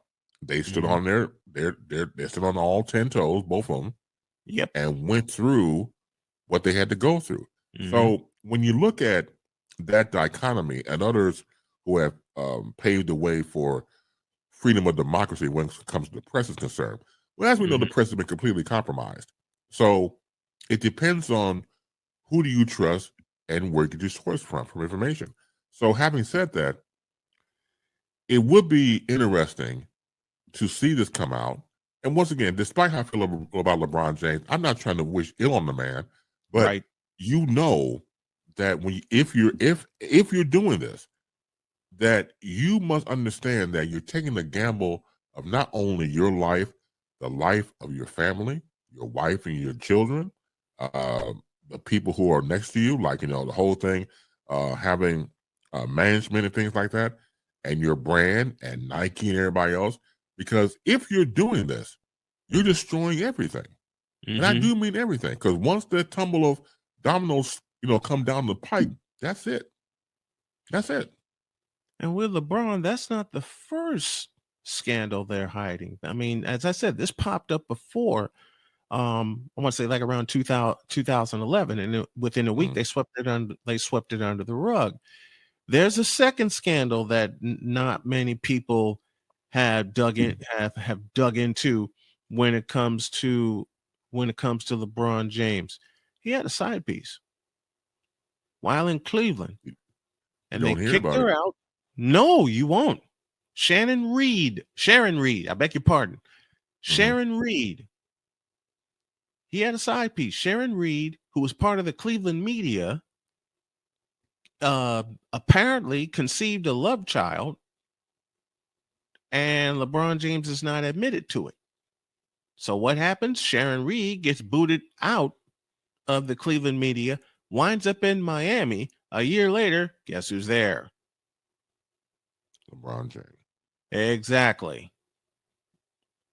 I think of the line from The Two Jakes. You can follow the action, which gives you good pictures. You can follow your instincts, which most times gets you into trouble. Or you can follow the money, which 9 times out of 10 will get you closer to the truth. And I think there's validity. I'm still researching that and researching this as well. I think there's validity to that claim from Sharon Reed, but have you noticed no one's ever mentioned it? And if they did, they swept it under the rug real fast. Now you got this coming out, and they're doing damage control on this. The major media markets are doing damage control on this, which makes you wonder, and it's a question you brought up so many times on this program, how much money has changed hands? Exactly. It's again, when you have an image like LeBron James or other high-profile people, the side piece has always been there since the beginning of time. I'm not condoning it, mind you, but once again, you know what you're getting into, and everybody has free will, obviously. So you have to understand there's a price for everything. You may not think it. There's a price for everything, and free speech is not free, right? And you have to pay people off. So you keep giving the shush money, you keep them quiet as you go about your merry way. But somebody is going to look. Not everybody can hold water. Right. We know that. Somebody going to come forward and say, you know what, money be damned. This truth has to come out. And if you lay in bed with so many people, once again, that's how a lot of people get along. Why? Because it makes strange bedfellows, literally. Yeah, it does. Because it's like, if I'm going to out me, I got to out you too. We're laying in the same bed together. That's your drool on the pillow, not mine. Mine's another one. You got drool on the pillow over there. That's why you slobbering like on the side of your cheek there. Yes. So when you have these entanglements, I hate to use that word, but you have these entanglements and strange bedfellows come together. Somebody is going to get tired. Yes. Somebody's going to say, you know what, I can't take this anymore. And for that reason, I'm out. And then here comes let me tell you my side of the story situation. It always happens. It never fails. It's just a matter of when. And if someone does uncover the truth about this scandal about LeBron James, you want to talk about a house of cards that's going to come tumbling down. The house of cards is, I don't know how this is going to tumble down, but I can offer a theory. The house of cards is going to start with the 4-letter network. Yeah, because they I are see that. so committed and invested into. They're not invested in the NBA. Let's be totally truthful. They were invested in the NBA for 1 year. That was the 2002-2003 season, the first year of the contract. And since LeBron James showed up, they've been invested in him, not in the full product of the NBA. They've been invested in him. He's been carrying, if you want to call it that, he's been carrying the NBA for 21 seasons. I've always said he was a fabulous athlete, but his basketball acumen leaves a lot to be desired. And people have bristled on that opinion for many, many years. And now it's just over time, it's been proven. Now you have this to contend with. You have to wonder if ESPN or Fox or anybody like that would dare touch this story, and we already know the answer to that. We already know the answer is no. They're not going to touch that. They're not going to dig on that. They're not going to dig on their cash cow, because he's literally been their cash cow for 20 years. As much money as ESPN has been hemorrhaging, laying off people, trying to get people in that would save the network, Pat McAfee, hello, they are not going to dig on this story, because if they dig on this story and they find some truth to it, you may as well push the plunger and blow it up right now. And once again, they probably know. They probably know, of course, what he's been doing on the side, or anybody else, because to get intel like that, they have investigators and things like that. Investigative reporting, that's where that comes from. So they probably know. But again, to make that move, don't get me wrong, because if they made that move, they still win. Yes. Because if they're going to end the relationship, what a way to end it. Right. To say that LeBron James had this side piece all these years and it was hush money and everything else. And again, who's going to go to the original source? Whoever's watching. Could be ESPN, could be Fox Sports 1, or could be the other networks as well, because they decided to, you know what, let's sever ties. Let's put journalists in front, our journalistic skills, and go through it. So again, but there's politics everywhere. Politics is always local. Oh, yeah. So maybe there's people within the company say, look, I got it right here. Here's information about LeBron James. And somebody says, oh, no, put that away now. Yeah, I know he's, got the side piece, right? He has 2 side pieces and a biscuit. We got that already, but we can't go for it because of how much money he brings to us. So put that away. I know he's doing dirt. Hell, I was doing dirt with him. But I can't out him and me at the same time. So once again, you just never know these back room conversations people have. Right. So, right. To go forward, to push down the wall, and to bring out what's happening with a certain person of a high caliber of LeBron James, it's going to take a lot of stones, a lot of things. But again, people are held back by certain boundaries, and some people probably want to, but they can't. They want, you just said it. You just said it right there. They want to, but they can't. Their hands are tied. Their hands are really tied when a scandal is sitting right in front of them. They have to watch it, or they have to close their eyes, they have to close their lips, and they have to close their ears to it. Because if they even dip their toe in the water, they're going to find out how much water they're going to wind up taking in, and how fast they're going to sink, because they're digging into something that could be a truthful story, but could cost them their job. You have to be very, very careful. You tread lightly. You don't want to start anything. But again, if you're dealing with, of course, power and money and privilege, and usually people have power decides who have the privileges, it's a slippery slope, as they always say, and it's a tightrope to walk. Is it ever? Again, yeah, because you don't want to ruin your livelihood, your responsibilities. You may have a family and things of that nature. You would definitely be on a target on your back. You start saying things like that. So it is the bravery move. It's very brave when you think about it at the end of the proverbial day for someone to do that, because now you're talking about all types of things coming your way, not just publicity, but internally. Again, you probably get death threats on your end. You probably get death threats towards your family or towards your friends, people like that. It's not easy. We're talking about people who, when you mess with their Apple Card, you better be prepared to fight back. And I mean it sincerely. If you're going to do this, give you some security, do what you got to do, change addresses, because there's about to be one. Oh, man, is it ever about to be one? And if someone actually breaks this, oh, good Lord, the storm that's going to happen. Remember, they've broken on Barry Bonds and Mark McGuire and Sammy Sosa, Rafael Palmeiro, Roger Clemens. That actually went to the Supreme Court. If, and I'm capitalizing the word if this one breaks, my goodness, you want to talk about a flood? This would be it. It would be. It would definitely be it. That's Chris Bays joining us as he does every single Friday, representing the Chicago Bears. As I mentioned, throughout this month, we're going to talk about where Justin Fields may go, where he should go, plus everything from the scouting combine. I got a lot of friends that are going to come on and talk about their experience at the combine. But every Friday, you will see and hear this man, Chris Bays, a wonderful, wonderful partner of the show. Thank you very much, my brother. I love you dearly. Thanks for coming on, and I will talk to you next Friday. Have a great weekend. Thank you for having me back. And as always, take care. Make sure you talk the truth and what you do in sports. And if somebody don't like it, go upside the head. Exactly. Thank you, brother. I love you. There's nothing brother. you can do about that. I love you. Too man. late. It's too late.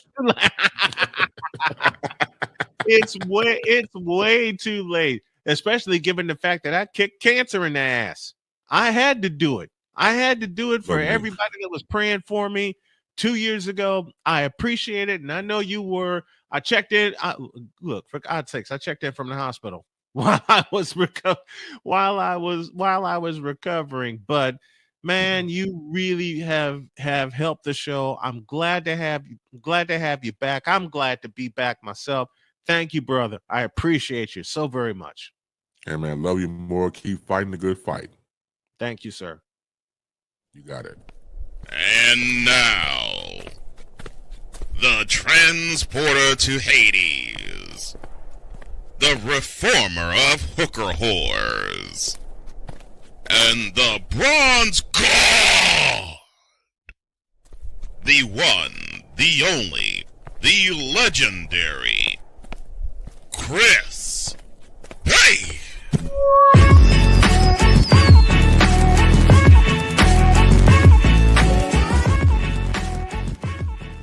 Oh, Lord. So I had a conversation with an Irvingologist. Oh, no. Yeah. In the form of a buy or sell question. That picture makes me laugh every time I see it. I'm sorry. Makes me laugh too. Because that's exactly how I asked you to be creative, and that's exactly how an Irvingologist would look. Yeah. Smoke everywhere.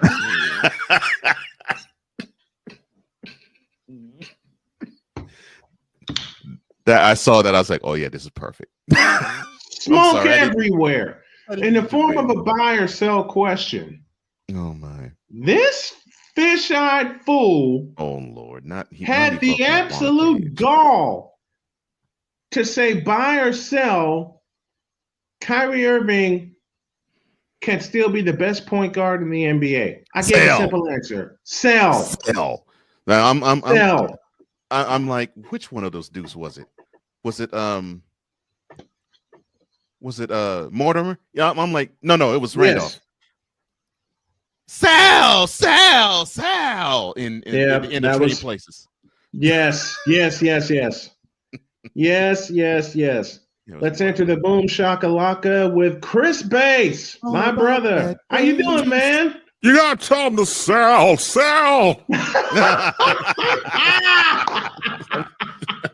Get Get back in there and sell. Oh, I love that. Get back in there at once and sell. And the guy just falls out. Right, love it. Classic movie, man. Yes, I love Trading Places. And fantastic. 3 seconds later, the buzzer sounds, and their life is over. And when you have a cast like that going back to Trading Places, one of those situations where all the stars align right, get the right people, right director, John Landis, Eddie Murphy, Dan Aykroyd anchoring the whole movie. It's a fantastic tour de force. And you watch it over and over again. And what I like about it, again, it's like one of those movies that it gets better and better every time you watch it. Right. It does. It does. It does. My wife and I watched it, and she said to me, why did it take you so long for us to watch this? Why did it take us so long for us to watch this movie together? I said, we've been busy. We've had other things to take care of first. Yeah. Chris came up with the name for his segment, Enter the Boom Shakalaka, and immediately I went to NBA Jam. I found the soundbite that I needed. I have to turn it into an intro, but perfect. That's all I can say, man. Perfect. The Boom Shakalaka. Okay, what was the motivation of the name? Well, the motivation of the name is funny because I do a show called CBI, Chris Space Interviews, every Wednesday at 4 p.m. Central. I interviewed a colleague of mine. His name is Perry Williams. And Perry Williams is a fantastic news anchor here out of Chicago, works for iHeartMedia. And then he asked me the question during the interview, because I asked you a question. I said, yeah, when did you become the Boom Shakalaka? Because before I started using the moniker, he used it. He used to work with the late, great Doug Banks. He did news for Doug Banks' local show on WGCI here in Chicago. Yeah. Okay. It was Doug Banks that gave him the moniker, the Boom Shakalaka. And I forgot all about it. Maybe I just put it in the subconscious of my head. Yeah. I came up with it when I was at WVON, and a guy in the hallway recognized my voice, my days back at WLS-AM doing talk. Oh, man, how you doing? Gave him the bro hug and everything. I used to listen to you overnight, and glad you're over here, man. Hey, man, you the Boom Shakalaka. I said, oh, I'm not to steal that. So I stole it. And then when I used to work for Cool Out Radio, when we had a multi-host program, everybody had their own individual branding or moniker. So Cool Out would go to me, Chris Bass, Boom Shakalaka. And that's how the whole thing started. Oh, my gosh. Wow. Oh, that's fabulous. Sig Diggy checking in from Norway. My favorite scene was Dan Aykroyd choking Eddie Murphy.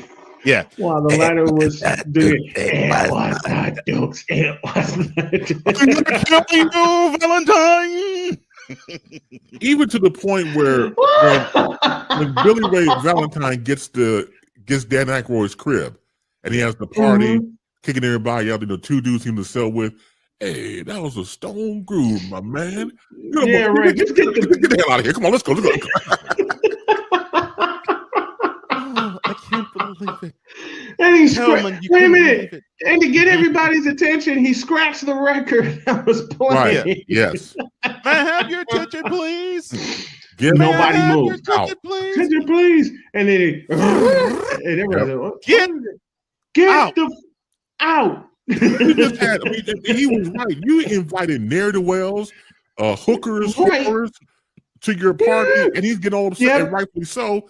Who put the cools out on the floor and stuff like that? Doesn't happen. You invite pimps, old Negroes, old Negrettes, and pimps and whores. And it just the whole thing was just ridiculous. But again, like there was an old pimp. I call him old pimp. He had a cowboy hat on. Yes. And the suit and the vest. That's my baby. Right over there. She's topless. You know what I'm saying? But he was proud of that. Yeah, that's my baby. That's my baby right over there. Yeah. Oh my gosh.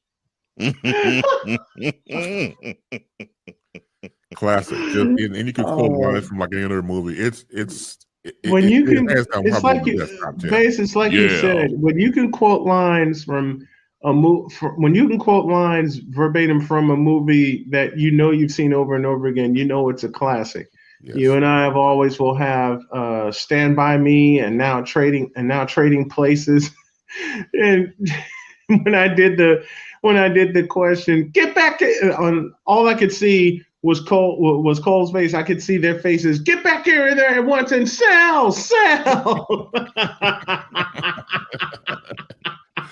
Well, Lean on Me is another classic. Morgan Freeman owns the role of Joe Clark. Oh my God! Once again, because you might miss stuff. One of my favorite scenes now, of course, unfortunately, when he gets arrested. So he gets arrested, and the lady that has the recorder, black ass out. He was like, "Hey, put on this. Sam, get back to your class." Now he didn't say the fact that he called him out, he called her a bitch. He agreed with that. We'll get back to class. Hey, man, put on this. Sam, get back to your class. Very few people will catch that. I did not catch that. Very few people will catch that. Oh my gosh! He just turned around and let Sam get back to class, and that was that. I watched that. I'm about to out myself. I watched that movie at least once every other month for 3 years solid, and I still did not catch that part. It's very subtle, like it's very quick. But it goes over your head quick. Like I said before, like you, I watched it and then catch stuff I didn't catch before. Because in the moment, you see him get arrested, and that's what you get caught up in. Right. It was real quick. Sam, get back to your class. And so most people like, don't call her a bitch. What's wrong with you? He didn't say that. No. He agreed with that part. He agreed with that part and then just said, Sam, get back to class. Right. I mean, another line real quick was his assistant principal, vice principal, Mr. Clark, you just threw out the fire department chief. You know what he's saying right now? Black bastard can't throw me out. You know where he's saying it? Out in the parking lot. Classic. That is great stuff. Oh my gosh. Now I gotta watch Lean on Me now. God, well, yes, you have to. Oh my gosh. They used to call me Crazy Joe. Now they call me Batman. Yes. I remember seeing the real Joe Clark on when Nightline used to come on. Was like 10:35 p.m. Central Time, and he was pretty much saying, "That's not me. I mean, it's me, but you know, I'm pretty much the real deal. I'm more hardcore than the movie version there." But yeah, Joe Clark was really an interesting guy. Yeah. It might have been the same time I called him because I was thinking the same thing. I think I only seen him once, and he did look like that type of guy where he was like, okay, I could believe a lot of that happened in the movie, but I was thinking the same thing. I was like, I bet you it was even more hardcore in real life. Oh yeah, I think they probably toned down what Joe Clark really wasn't. Exactly. I think Morgan did a good job capturing what Joe Clark's presence was, but you know, it's subject to interpretation, as we all know. And the great thing about that was, I mean, the scenes between him and Robert Guillaume. Oh, those are my favorite scenes. Yes, those are my favorite scenes of the movie because, I was not really all that familiar with Morgan Freeman as an actor. I mean, I knew a little bit about him before then. Yeah, but I did not know he had that type of range. And of course, I was a huge Benson fan. Right. So I was seeing these two greats in the same scene at the same time. I was thinking, well, how will this work? And it was like magic. It was like seeing two brothers just going at it and enjoying themselves. Like before the director said action, they're like, yeah, let's just show off. Let's just show off and show out. Exactly. And then when they said cut, I could just picture the two of them just arm in arm with each other, just laughing their butts off. Well, that goes back to experience. I mean, when I researched both men, I mean, I remember watching Morgan Freeman as a kid on Electric Company. Right. PBS. Yes. I do too. Yes. Right. I do too. That's my first introduction to him. Right. Then years later, I see him in Street Smarts, I believe, with Christopher Reeve. And then, going his background, Morgan Freeman, just like his counterpart, Robert Guillaume, both did Broadway. They both did Broadway. They're stage actors and stage musicians and stage performers. Robert Guillaume was the lead for a play called Pearly Victorious. And then it was a musical. He was the lead for that. That also starred Melba Moore and Sherman Hemsley. That's how Sherman Hemsley was discovered to do George Jefferson, to do the Jeffersons. By doing that play. And then prior to that, Morgan Freeman had worked on Broadway. He did like a whole black version of a play called Hello, Dolly. Yes. I remember. He was a part of that too. Okay. So all this range, all that range came out, that experience came out. Those teams, those two together, man, that should be like a masterclass. I'm a fan. Yes. Yeah. Film, 100. but when they were in, but the battle they had back and forth when they're going back and forth, courtroom. the courtroom, and that's, I love That was something else. I saw that scene. I saw that scene 6 months ago. Okay. And when I finished that, I had to watch it, and I caught myself watching it and realized it was like 20 minutes that went by. And I'm like, dang, I watched this thing about 4 or 5 times. Oh, yeah. It was just beautiful how they interplayed with each other. It was it was perfect. That's what brothers do. That's what family do. They go back and forth and call you all types of mother hubbards, and then afterwards, let's go eat. I just look that It's that true. end was just beautiful. It's true. You think you bad now, don't you? I love that. So get used to it, the way of the world. It was like you, like, damn it, start by accepting mine. Mine. Contrary to popular belief, my I'm the head Negro in charge. He didn't use, Negro, but yeah, right. Man, Yes. classic. Jerk that briefcase. You were kowtow. You were step and fetch it. If I have to pull, if I got to pull a line from Stand By Me, or one of my favorite lines, because Chris kept saying it every time before we went on air to put us in a good mood. Chris would walk into the studio, and I'd turn my head and I'd grab my face like this, and like, I know he's going to say something stupid, and I'm going to start laughing. And all of a sudden, Chris just leans over and go, "They used to call me Crazy Joe, but now they call me Buttman." I fell out. Oh Lord, it's like a big bird. It's like a big bird. They're taking all the hits. He's like a big bird radar. I'm tired of getting hit. I'm trying to get hit. Oh my gosh. And the courtroom scene alone, I could just yeah. Yes. Your personal battles are going to cost us the war. I mean, just the energy alone between those two men were just yes. Absolutely. Again, just great experience. Yeah. You can't fake that. No. You can't fake that kind of brotherhood. Real quick, Rayman. I call you Rayman. Everybody call you Snow. I call you yes. Rayman. Now, how long is my segment? Do I have like a half hour or 15 minutes, or I want to bring into something else I want to talk about? Keep going. Okay, thank you. I'll let you know when we're about to wrap up here, but keep going. It would be a crime if you had your phone at 15 Keep minutes. going. Okay, great. Okay. So, a couple things on my mind. I want to give a shout out to Shaheen Holloway, who is now currently the new Seton Hall coach, as we saw what he did with his team. St. Peter's, Peter's, yes. That's what I love about March Madness. The coaches and universities and colleges don't get enough shine, and they get the shine that they do when they come into March Madness and the Final Four. And for him to go back to his alma mater, right? I think so. Big ups to him. Mm-hmm. Yeah. Also, the transfer portal that's going on. I know it's mixed reviews. I know people say, well, they shouldn't do it. I think they should, and this is why. So years ago, I would get this magazine out of Wisconsin called East Bay. So East Bay is a sporting goods. I remember East Bay. Right. I remember East Bay.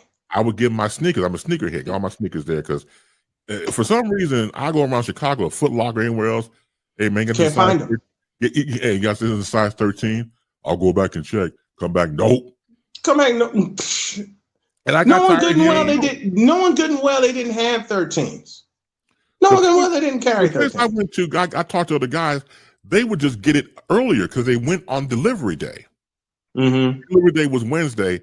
Only have like maybe 7 size 13s and whatever shoe model they got, and then he went on and got that. And then my lazy butt would get up at the crack of dawn, and I'm Cal Cracula, and I try to get there on a Saturday, Sunday, and it's not there anymore. So I'm like, okay, I got to change my game. So that's when I started East Bay. I get my shoes from there. Then I was looking through the magazine at the time, and they had NBA jerseys. I'm checking them out. From the other page, it's college jerseys that you could pay for with certain people's name on the back. That was football and basketball. I'm like, okay, that's interesting to sell college jerseys. So obviously the students ain't getting a dime from it at all. Right. So the colleges have made this into a business. Yeah. Pay them. I'm talking about you can't give them $1 million salary or something like that. You can give them a stipend because all colleges are broke. I mean, when you're in college, Ramadan or ramen noodles, wherever you eat or something like that, or White Castles or something like that, yeah, because it's cheap. Ramadan noodles. Yes, Ramadan noodles. That's right. You know better, Chris. You know Ramadan noodles. It's too late. You they know what the noodles better. you're eating. You're getting chicken flavor, beef flavor, right? Beef flavor. Ramadan noodles. Right. See, we got to keep that. We got to keep that and invoke that into the intro. The Ramadan.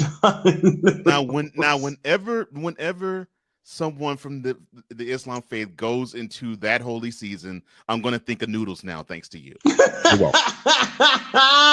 And I knew it was on purpose. That's what makes it even funnier and I don't want to offend the Ramadan community. I don't want to offend anybody. Right.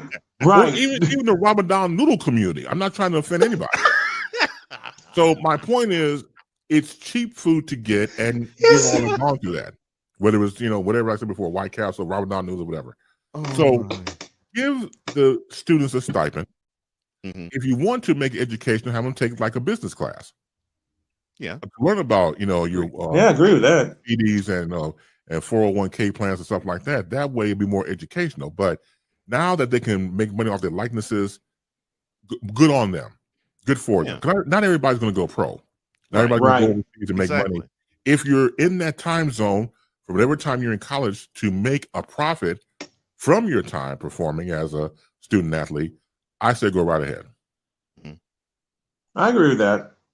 I agree with that because the NCAA, like you said, Base, has turned it into a business, and they've been making money off their names hand over fist. As long as I remember. Anybody remember the Carolina team from '82, or the Georgetown team from '82? Yeah. I mean, how else can you be able to put 60,000 people in the Superdome? Yeah. Even though the ticket prices weren't as absorbent as they are now, and this weekend the men's Final Four is in the Superdome. Superdome again, yeah. But they deserve more than their share. Okay, pay them their share. No, I don't. Pay them what they need. Okay, pay them what they need. That's the side I've always been on, because you're making hand over fist.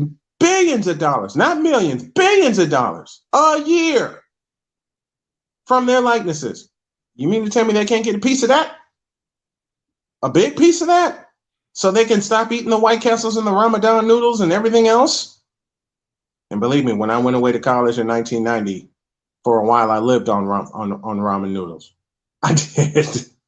Yeah. It's what's right. It is. I understand about it really is. These people who are in charge of these universities, and then once again, what Cole just said, making money hand over fist.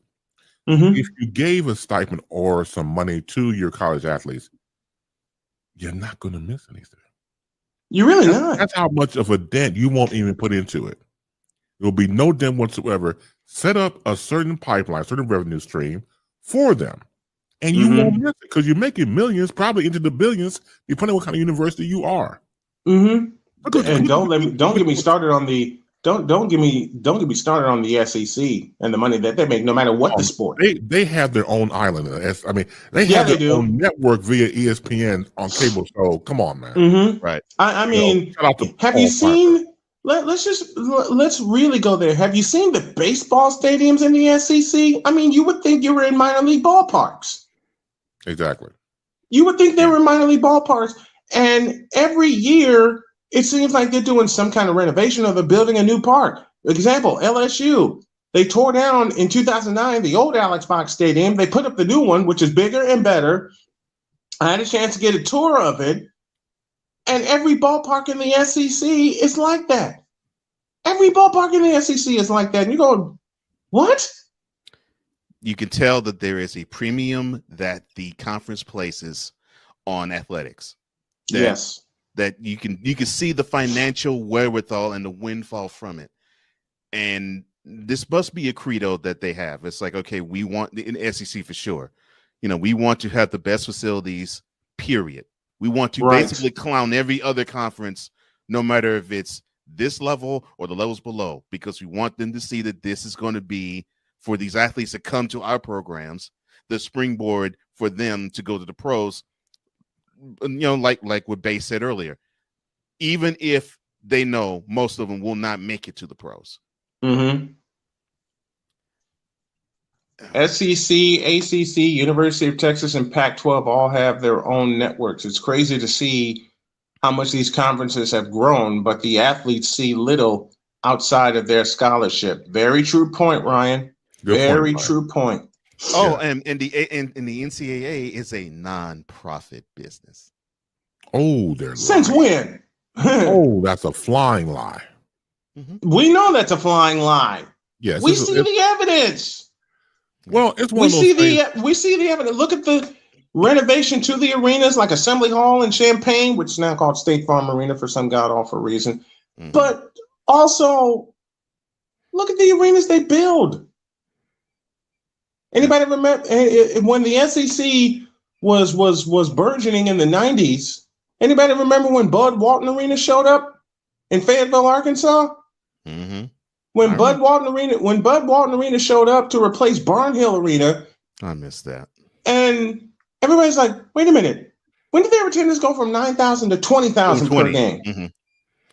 And it was all to compete with Kentucky, who at Rupp Arena they could see 22,000.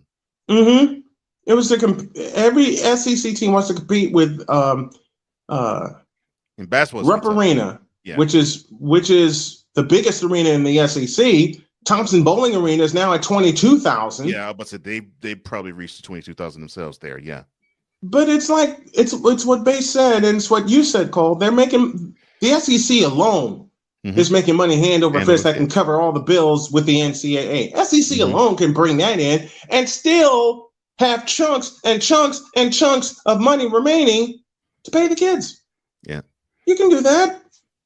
What we've seen over, what we've seen over the years is like when I was in college in the Stone Age, and I was taking a class called Radio Sales, and my instructor was named Sid. We called him Sid Vicious. Sid was like all of 5 feet tall. He had 2 strands of hair that went from here over to here. Had a fly-by-night collar. His belt went up damn near to his chest. And he hiked it up there. But that's why the man looked like that. He dressed from 1950. Really? We're so raw for this base. But no, he would tell you if I don't know if he's still alive, God rest his soul if he passed away, but what he did for us in radio sales was he showed us that radio was a business. I never forget. Ladies and gentlemen, he was very, articulate, very, strong forward. He wrote on the board, show business, big show, and little business in little letters. Smart. Yes. Then he reversed it. It was little show and big business written out. So when you, as my man said from Boomerang, reversed it, when you reversed it and you saw it from the business angle for what it was, it got you a whole different mindset. So first and foremost, we have seen over the years, especially with the boom of the internet, with the boom of power brokers and backers and people like that and boosters with these colleges, it is first, foremost, and always will be a business. Business. Yeah. 100. There will always be a business first before anything else. That's right. And it's amazing that the NCAA, even now, 2022, they still want to paint this picture that they are the paragons of amateur athletics. They are the wholesome amateur athletics. No, they're not. And the fact that they so literally pillage these men and women, athletes, to where they have the audacity to have out of their mouths say, it is not the name on the back of the jersey that matters. It's the name on the front of the jersey, which is some bull crap. Well, a prime example is that with the Fab Five. Yes, right. All that. Let's go a couple years before the Running Reps from 1990. Say UNLV, yeah, UNLV, correct. The Running Reps were the Running Rep. Hell, Jerry Tarkanian alone was a brand in and of itself. Hell, because he gave these kids a chance. Biting on was branding, right? He would bite the hell out of that towel, man. I'm like, yeah, he would. Yep. Oh Lord. I mean, I will watch. I mean, it got to the point where I love Jerry Tarkanian. He was a fantastic coach. Even went to Fresno State, he was still a fantastic coach. The dude was up there, got that towel going. I feel sorry for the towel. Same. I feel sorry for the towel because they would soak the daylights out of that towel. Man, they would soak the daylights out of that towel. If he lost all of his teeth and still was gumming that towel, you can make a you can look. You could have branded the towel. The towels, have a company name behind it. He could just sit there and bite it and then do a video like, we be gumming. We be gumming.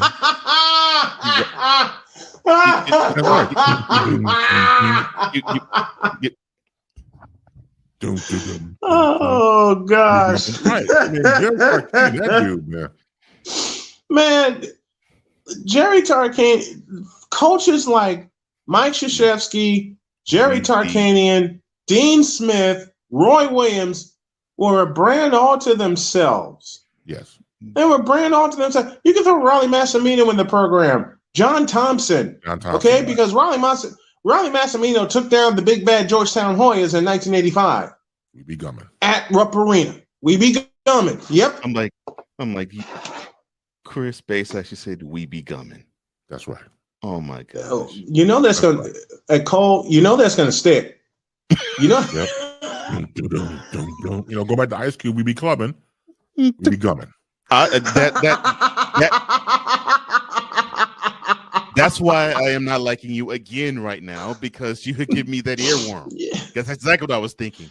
It's like, now I'm going to have to listen to We Be Clubbing. We Be Clubbing. Instead of We Be Clubbing, We Be Gumming. All right, we got to get out of here. But Chris Bass, thank you so very much, my man. Thank you. I love you. Thank you so much. Much, much appreciated. Thank you, bro. And real quick, much love to the both of you. Snowman, yes. Rayman, you got this. Take care. You're my thoughts and prayers. You go take care of business. Thank you.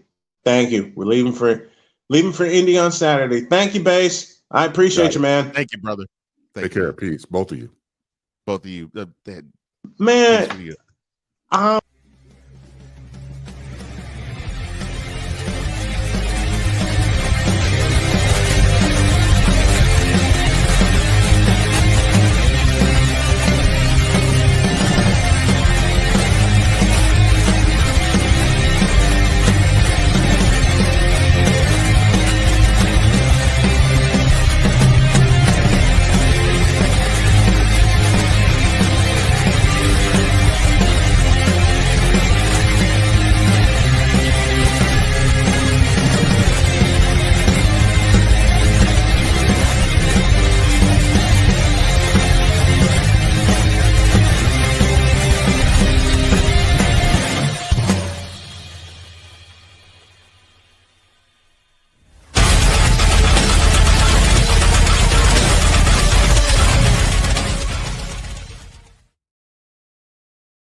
To everybody who tuned in, hope you love this special. And the return of the Boom Shakalaka in his honor begins a week from Friday. See y'all.